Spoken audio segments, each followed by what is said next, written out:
জীবনের শেষ সময় গাড়ি থেকে যখন নামতেছেন দুজনের কাঁধে ভর দিয়ে নামছেন, সেই সময় তাকান তিনি হাসি দিয়ে বলছেন, ভাই কেমন আছেন আপনারা?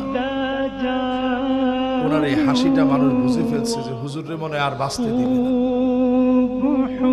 শেষ একটা হাসি দিছেন, এরপরে বাংলাদেশের মধ্যে একটা ভূমিকম্প হচ্ছে।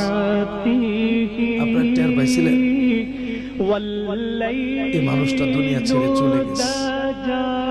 কত রকমের কত কিছু তারা করলো, কিন্তু ওনার জনপ্রিয়তা টেনে তারা সামান্য কমাতে পারে নাই, বরং বেড়ে গিয়েছে।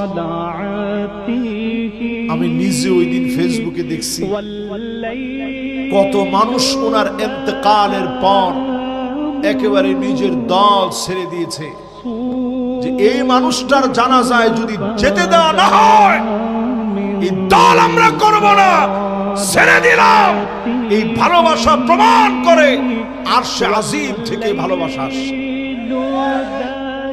কাউকে যখন আল্লাহ ভালোবেসে ফেলেন, জিবরিলকে ডেকে বলেন, জিবরিল আমি আমার ওই গোলামকে ভালোবাসি।